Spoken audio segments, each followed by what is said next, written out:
Welcome to Salacious TV, where we share some of the most salacious stories on the internet. Before we get into today's story, we humbly ask that you would like this video and subscribe to our channel. It doesn't cost you anything, but it really helps us out. My name is Jackson, and I am the superintendent of Lakeview Apartments. Our complex is located in the Design District of Dallas. And while our apartments are not the newest in the area, I take great pride in managing the property. I supervise a couple of guys, but every now and then I like to get out of the office and do some of the dirty work. I never was much for office work, and I only took the super position because it offered a decent pay raise. And in this economy, every little bit helps. I spent the morning trimming grass, but the Dallas heat is starting to kick in, so I'm about to be finished. After this last section, I'll stop, get cleaned up, and have lunch. Heck, because it's Friday, I may even go to the Ale Project and pick up a couple of cold ones to have with my sandwich. As I was walking toward the last section, I heard arguing. It was a husband and wife getting into it in front of their two kids, an older girl and a younger boy. I'm not giving you any more money for clothes. I've given you enough. You are just being wasteful and careless. And don't tell me what poverty can buy. I don't care what she can buy. Arjun raged at his wife. His wife, well, she was gorgeous. She stood 5'9" and had a slender shape with nice curves. She had luxuriously dark hair bobbing in a short ponytail down her neck. Because I heard arguing, I made it a point to head their way. As a super, I've seen how devastating domestic abuse can be. So whenever I suspect it's happening, or that it might happen, I try to intervene in any safe way that I can. Well, hello Arjun and Sanvi. I said it's pretty hot to get heated up. Hello, Jackson. Arjun said. Arjun's wife Sanvi never made eye contact with me. Jackson, I can't be giving all my money for shopping, right? Right, I said, especially since the rent is due. Oh yes. Arjun groaned. More money? Okay, no problem. I will send it by tonight. Thank you. As the family walked into the building, I couldn't help but notice Sanvi's slim thick figure and said to myself, damn, she's a hottie. She should get treated better than that. Arjun doesn't like to spend any money, huh? Okay then.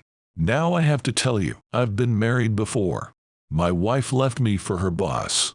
Ultimately, she told me that she just couldn't see her spending the rest of her life with a blue-collar guy like me. I was crushed. It's been over 2 years since the divorce was final, and while it doesn't hurt as bad now, occasionally I still get depressed when I think about how my former wife walked out on our marriage and belittled me on her way out the door. Since then, I have to tell you, I don't see myself ever getting remarried. And what about female companionship, you ask? Well, as the super, I've been able to get my needs met. There's Natalie in 1309. She's in her mid-20s. Every now and then she asks for a break on her rent. I always tell her she has to pay in one way or another, and when her money is short, she chooses to pay me with a good time.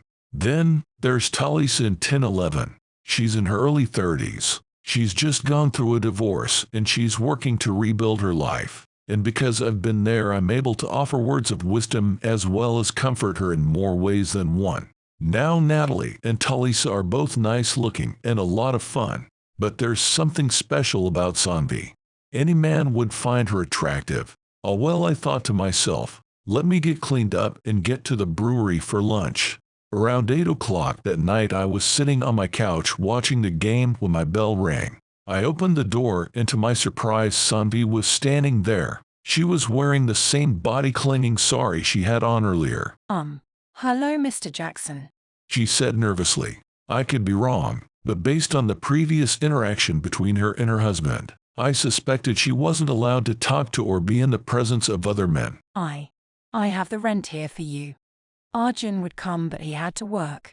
I smiled and said, hey Sanvi, come on in. And it's not Mr. Jackson, just Jackson is fine. Sanvi stood holding the envelope with a perplexed look on her face. Come inside. She whispered. Sure, I was just watching the game. Have a seat. I led her into my family room.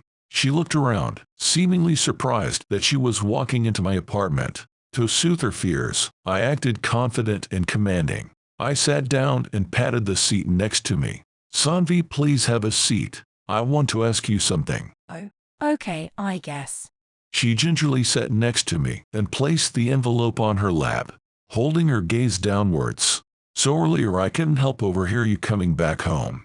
Knowing what I was about to do, I had to be very careful. It sounds like your husband doesn't respect you much and doesn't let you have your own money to do some of the things that you want to do. Well, yes. That is his choice. Yeah, I guess, I said, shaking my head. But what if you had a source of money of your own, so that you could do some of the things that you want to do? That would be nice, but I don't have a job.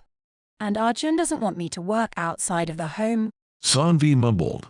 I see. Well, what if there were something you could do to lower the rent that's due for your apartment, just by a little? Oh, Arjun would just keep the extra money. Sanvi broke in. Well, if we kept the rent the same, maybe you could be in charge of bringing me the envelope each month, and when you do, I can take a few hundred out of the envelope and give it to you. You would do that? What? What do I do for that? She's going for it, I thought. Well, as you can see, I don't have a wife or lady living with me. What? You want to marry me? Oh, hell no. Well, not now at least. No, I was thinking about something else. You were thinking? Sanvi said inquiringly.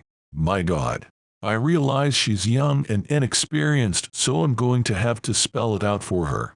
Well, I was thinking that when you brought the rent over that we could enjoy each other in private, you know, without clothes. Sanvi's eyes opened wide. Oh, my husband would kill me. Well, he won't know because we're going to keep it just between us. Just a short time here with me, and then the money goes directly into your purse. I don't know, Mr. Jackson. I have never done anything like that before. I mean, Arjun is the only man I've ever been with.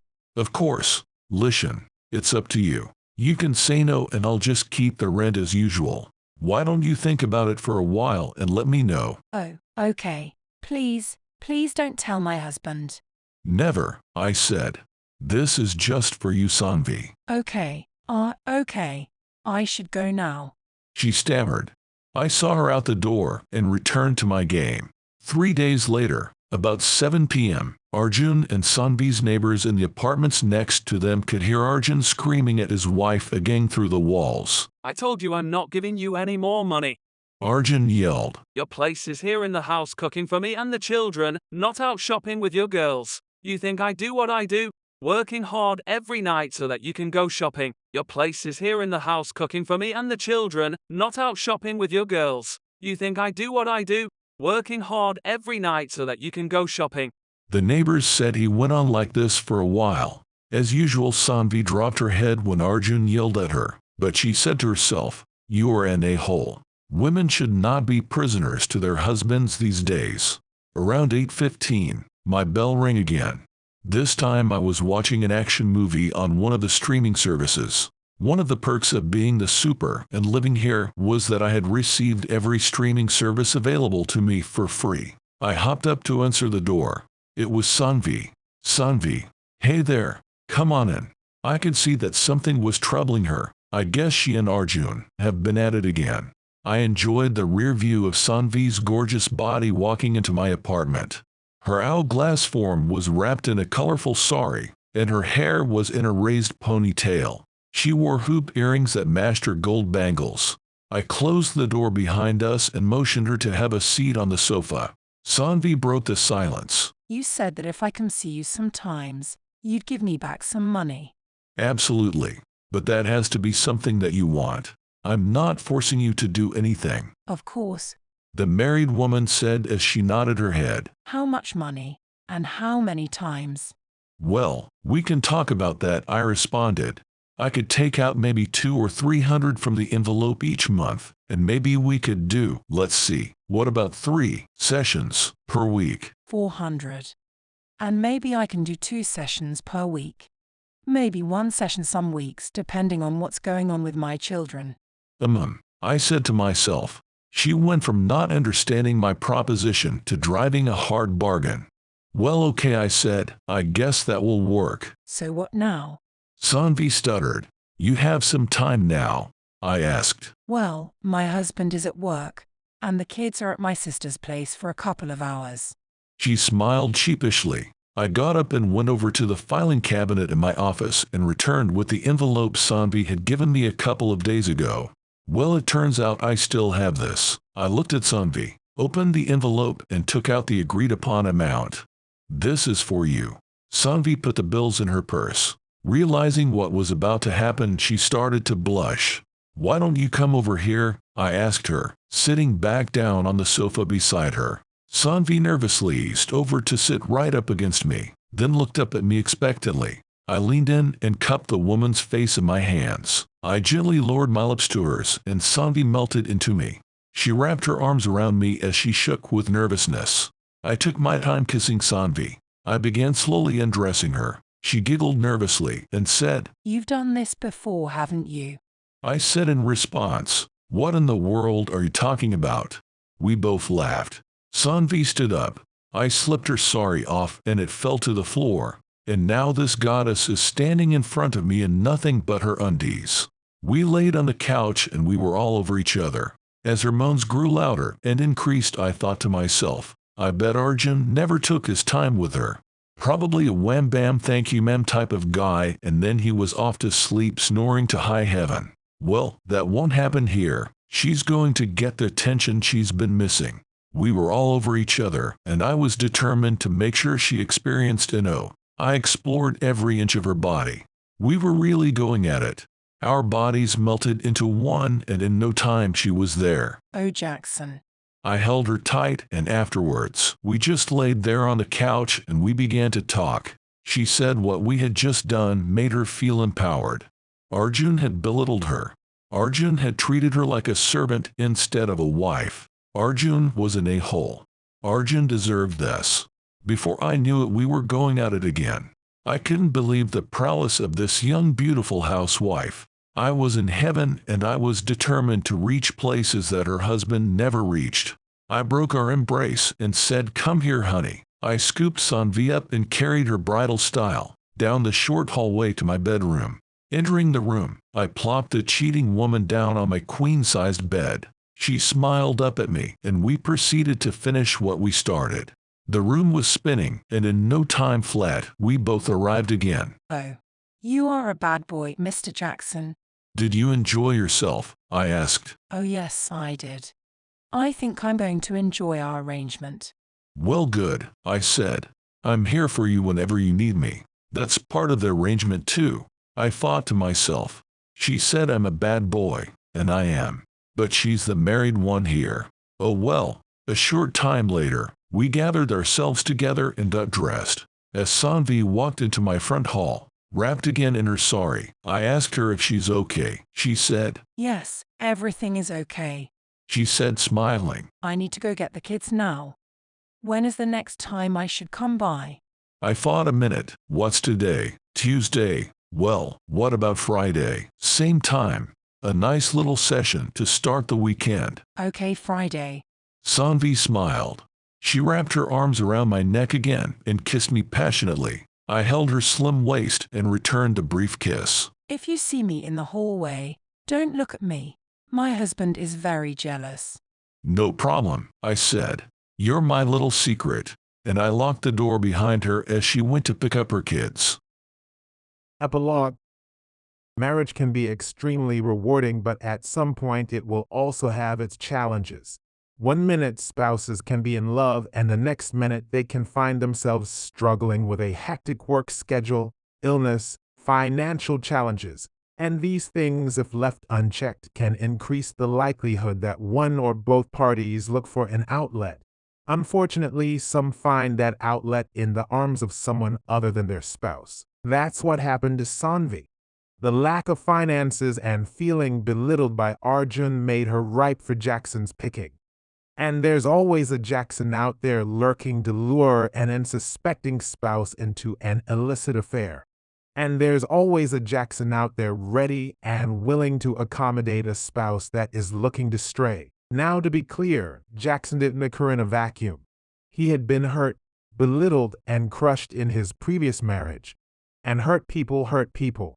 It could be that his previous pain prompted him to entice Sanvi.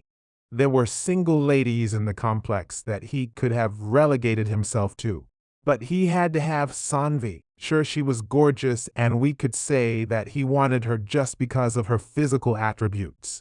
But it could very well be that on a deeper level he wanted to do to someone else what was done to him. Maybe he wanted to wreck someone else's marriage just as his was wrecked. And friend, there are people out there like that. People who will try to break up your relationship because theirs was broken up. Watch out for them. So there's always a Jackson out there. But then we have to make sure that we don't create the conditions that lend to his success.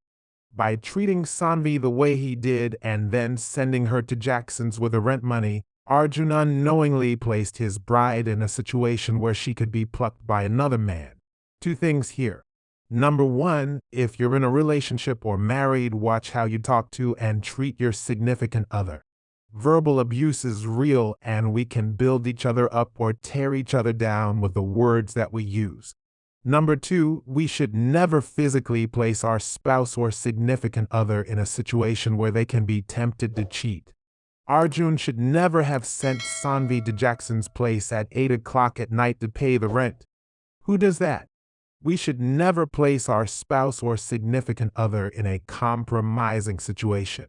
We should never knowingly send them into a situation where they can be tempted or propositioned by the opposite sex. Until next time.